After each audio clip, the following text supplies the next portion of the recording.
Okay, good day class. So ngayon naman, pag-aralan naman natin yung tinatawag na sine law. So, ano ba tong sine law na to? Sige, discuss natin, no? So pag sinabing sine law, drawing ko lang, makikita natin dito, di ba, na pag nilabelan natin tong triangle na halimbawa lang ay triangle ABC, meron siyang mga angle at the same time, meron din siyang mga corresponding sides.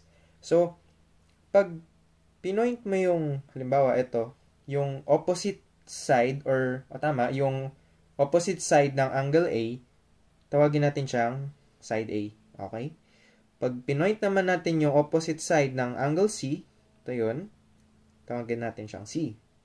Tapos, pag pinoint naman natin yung opposite side ng B, gamitin natin tong red, opposite side ng B, yan naman ay yung side B. Okay? So, take note, kapag capital letters, yun po ay angles. Kapag small letters, yun ay sides ng triangle. So, ganyan tayo mag-denote na when it comes to triangles in mathematics or sabihin natin engineering. So, ang sine law po, or laws of sine, kung tawagin, ay ginagamit po siya para hanapin yung mga angles. Yan, yung mga angles natin. And at the same time, pwede rin siyang gamitin para kunin yung mga sides. Okay? So, ang general formula ng sine law ay parang ganito. Sine A over A. So, ito yung angle. Ito yung side. Ito yung nag-correspond sa kanya, no? So, ayun, tandaan lang natin. Pag sine B naman,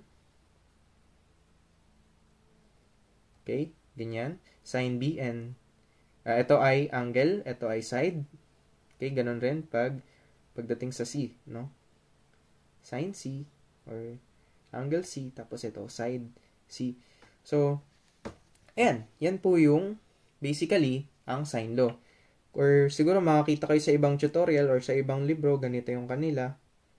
Wala naman pinagkaiba yan, class, no? Ay, sorry. Wala naman pinagkaiba yan. As long as pare-pareho yung numerator mo at pare-pareho rin yung denominator mo. So, in this case, wait lang. Ito, in this case, ang numerator natin ay yung mga angles. At ang denominator natin ay yung mga sides. Pero dito naman sa kabila, ang numerator natin ay mga sides. And at the same time, ang mga angles natin ay yung mga nasa denominator. So, huwag kayong malilito, ha? Class. Hindi pwede na halimbawa ganito. Sin A, tapos biglang dito B, tapos sin B. Mali po yan, ha? Dapat, kung ang numerator mo ay angle lang din lahat ng numerator. Kung ang denominator mo ay sides, dapat lang nandun din sa denominator lahat ng sides. So, hindi po pwede yan, okay? So, mind you, ito yung general formula na gagamitin natin.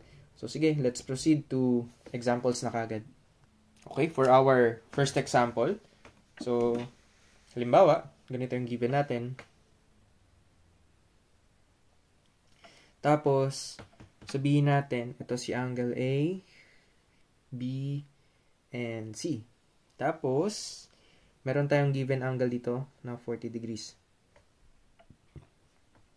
And then, dito naman sa side C, meron tayong 7. And then, meron tayong 10 dito, no, sa side A.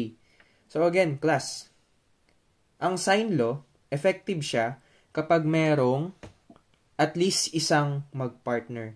At least one partner. Okay, tandaan nyo po yun, ha. Sine law is effective if there is at least one partner ng opposite side or opposite angle. So, halimbawa, eto, bakit sine law ang ginamit natin?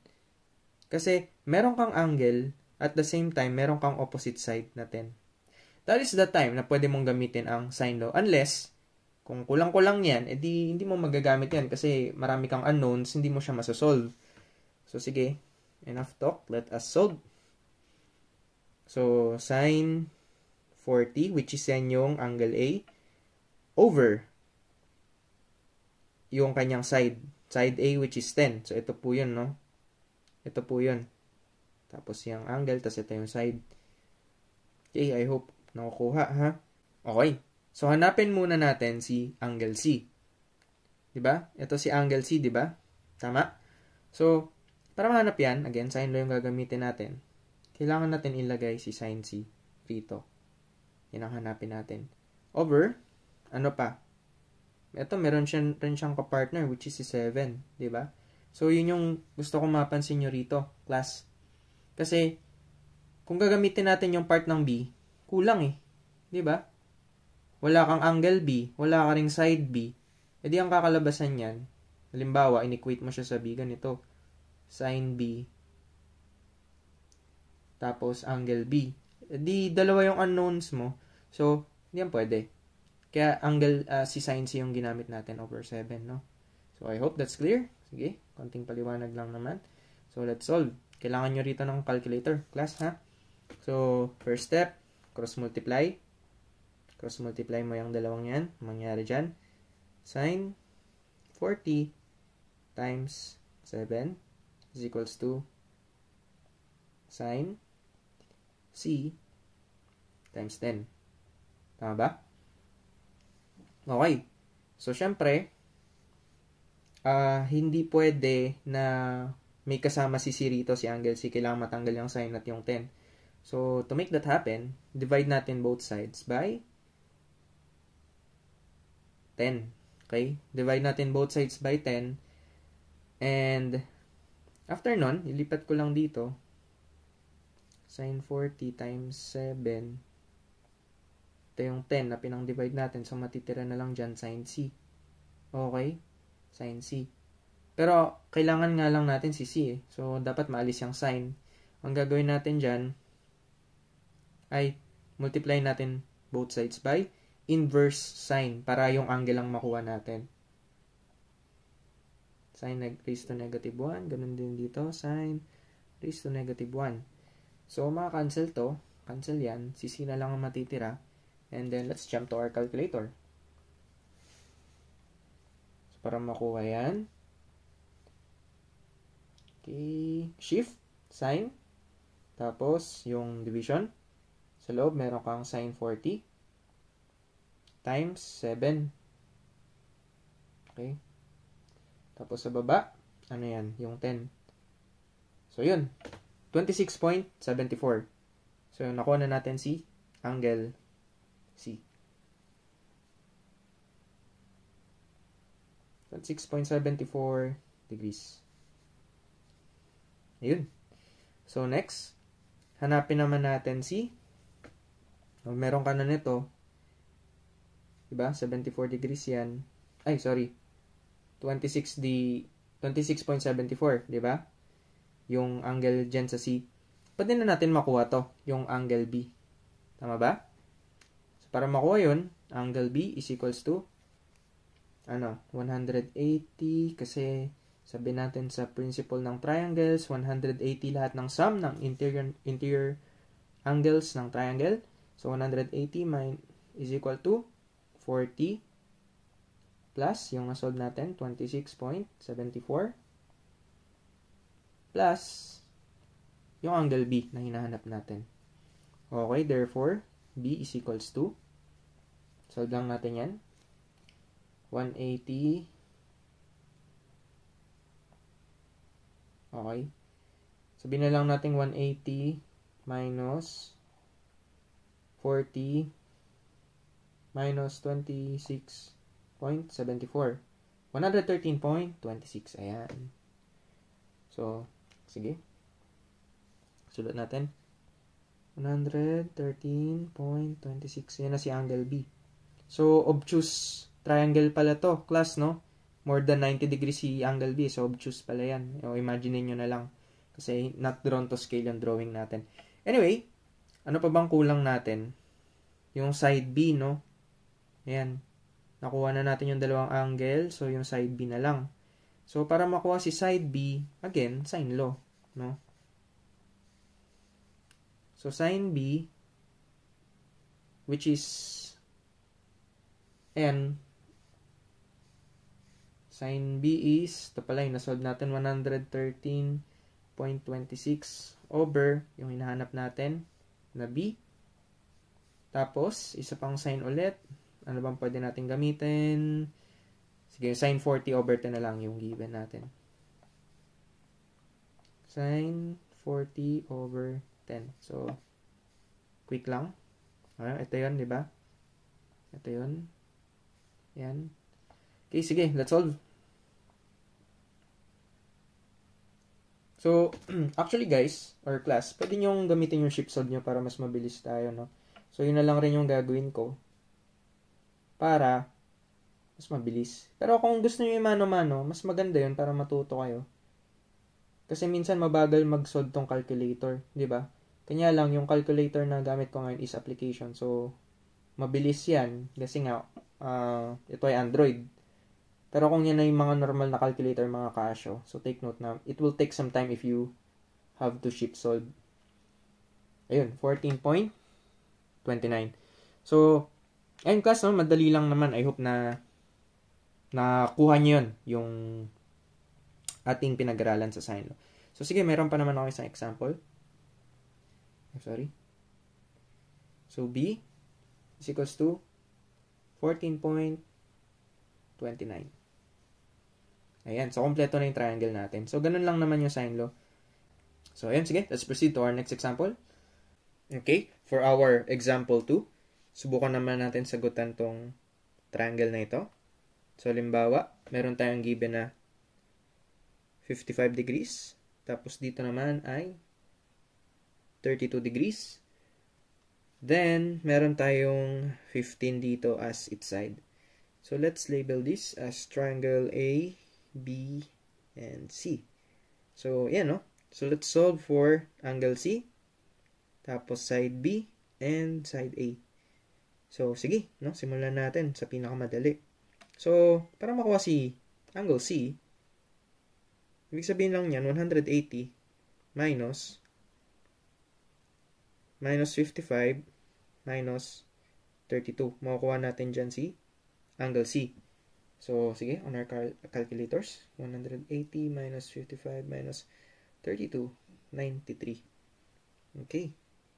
So, ibig sabihin, ito pala, si angle C ay 93 degrees. Angle C. Ayan. Okay. So, how about side A? So, of course, sine law, no? Sabi natin, para makapag-sine law ka, kailangan mo ng isang angle at isang side, which is yung A na hinanap natin. Tapos, hanap ka ng isang kumpletong magka-partner. Sino yun? Yung nasolve lang natin na si sine 93. Yan, angle C po yan, mga kaibigan. Yan po yun. Tapos, ang kapartner niyang side ay ito. Diba? Si 15. Okay. So, on your calculators, you can solve that. Kung gusto nyong manumanuhin, cross-multiply lang po. No? Sige, subukan na lang natin imano-mano. Sin 32 times 15. Again, cross-multiply po yan. Sin 93 times A. Tapos, divide both sides by sin 93 sin 93. So, makuha natin A is equals to, so on your calculators, sin 32 times 15, tapos dito naman sin 93. Okay, so 7.959. A is 7.959. Okay. Yan, so that's for letter A, no? Nakuha na natin si A. Sabihin na lang nating 96. Tapos si B naman, paano natin makuha si B? Ganun lang din, sine law lang din. So, sige, dito na lang. Sine 55 kasi yan yung kapartner na opposite side ni B, which is yung side B ang hinahanap natin. Sine 55 over yung hinahanap natin, si B, kasi yun po yung kapartner niya. And then, hanap tayo ng isang magka-partner na kompleto. Ito na lang, si 32 tsaka si A, no? 7.96 yung nasolve natin. Sin 32 tsaka 7.96. Okay, so pinakita ko na yung mano-mano, no? I-calculator na lang natin. So, for sure, papagamitin naman kayo ng mga prop nyo ng calculator pag magsasolve kayo nito, di ba? Dahil napaka-imposible naman kung sasolve na ito ng literal na mano-mano. So, yun, type nyo lang. Pwede kayong gumamit ng shift solve, walang problema doon. Kanya lang, be aware na it would take some time. Katulad ng sabi ko kanina. 7.96. Ayan. So, ang value ng B is equals to 12.304. Okay. So, ayun lang naman, no? Basic lang ng sine law, di ba? So, tandaan nyo lang yung mga diniscuss at mga techniques na ginawa natin. So, kailangan mo for starters ng tatlong bagay para makapagsimula ka ng sine law. Hanapin mo lang yung mga magkakapartner na angles and its opposite side. So, as a reminder lang pala, class, no? Kaya po natin diniscuss rin itong sine law to find angles and sides kasi nga hindi rin natin pwede gamitin yung trigonomic functions na SOHCAHTOA. Bakit? Kasi hindi po sila right triangle. So, yung example natin kanina na una, example 1, at itong example na ito, obviously, hindi sila right triangle. So, hindi po natin pwede gamitin yung SOHCAHTOA. Kaya, gagamitin natin ay sine law para mahanap yung sides natin at yung angles, no? And of course, hindi rin natin pwede gamitin yung Pythagorean theorem kasi yung SOHCAHTOA at yung Pythagorean theorem ay strictly for right triangles. Again, right triangles with one angle na may 90 degrees, yung may perpendicular sign, di ba? So, sige, with that sense, pwede ba natin, sir, gamitin yung SOHCAHTOA or rather, itong sine law when it comes to, halimbawa, ang given natin ay isang right triangle? So, good question, no? Sige, subukan natin. Although, sabi ko nga, pwede natin gamitin ang Pythagorean theorem at ang SOHCAHTOA for right triangles only. At yung mga example natin kanina na una, so, ang magagamit lang natin doon ay law of sines or sine law. So, sige, dahil pabida-bida tayo, subukan natin na gamitan ng sine law kung effective pa rin siya sa right triangle kahit pwede naman tayo gumamit ng SOHCAHTOA dito. Okay, sige, subukan lang naman natin, no? Para lang dagdag kaalaman sa ating lahat. A, B, tas C. So, let's say, given ka ng side B rito, which is 7. Tapos, hinahanap ang angle A, wala ka ring angle, side A at side C, wala ka niyan. At given itong angle na to, angle B, to be 27. Okay. So, let's find this, no? Ayan. Hanapin natin yan sila. So, basically, tulad nung mga pinag-aralan natin, pinakamadaling kunin dyan is yung angle A. Angle A is equals to 180 minus 27 minus 90. Sir, saan galing yung 90? Right triangle po yan, okay? So, 180 minus 27 minus 90, 63. Okay? I hope malinaw yan. Napaka-basic lang naman. O may 1 point ka na. Yan si angle A. Okay. So, subukan natin gamitan ng sine law kung hanapin natin si C. So, sige. Sine 27 or yung angle B. Tapos, ano ba? Yung given natin na 7, di ba? Yung side B is equals to sine 90. Okay?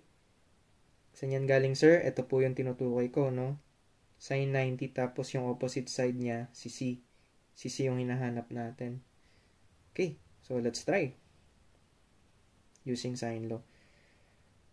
So, class, mind you, nakita nyo tong sine 90, di ba? Equal lang po yan sa 1.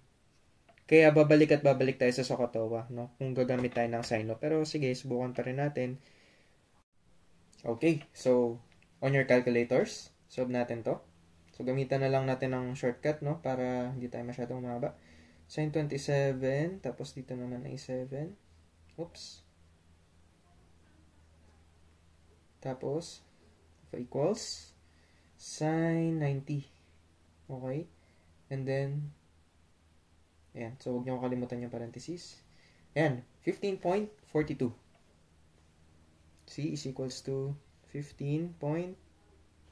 So, meron na tayong side C. Okay. Ano pang kulang natin? C.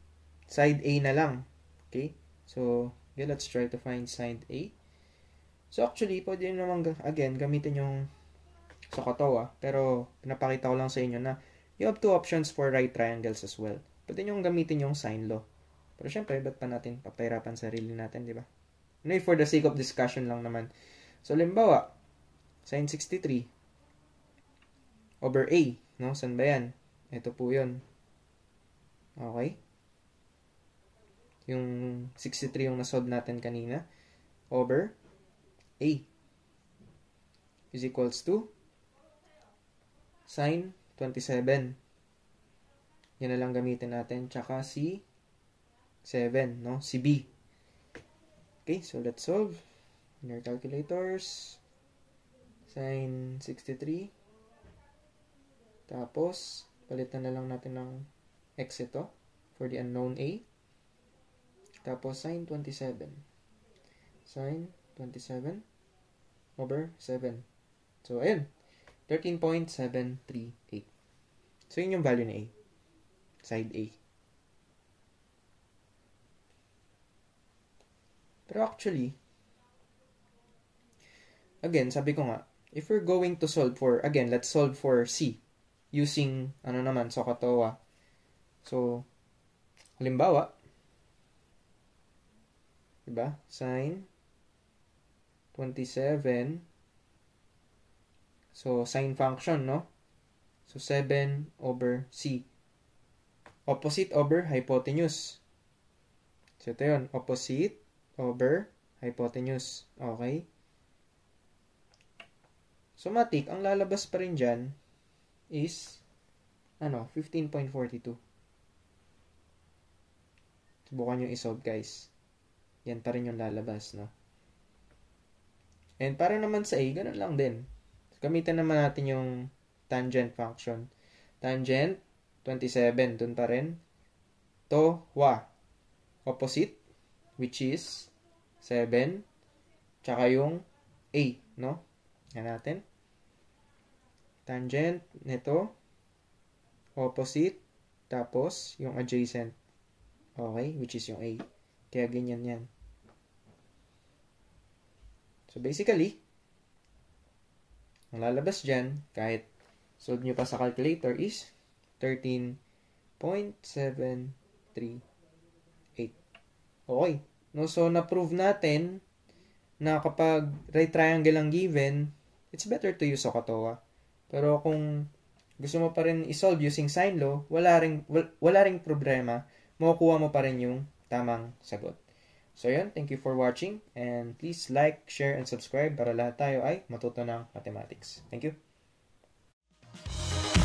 Don't forget to like, subscribe, and hit that notification bell for more engineering and math tutorials.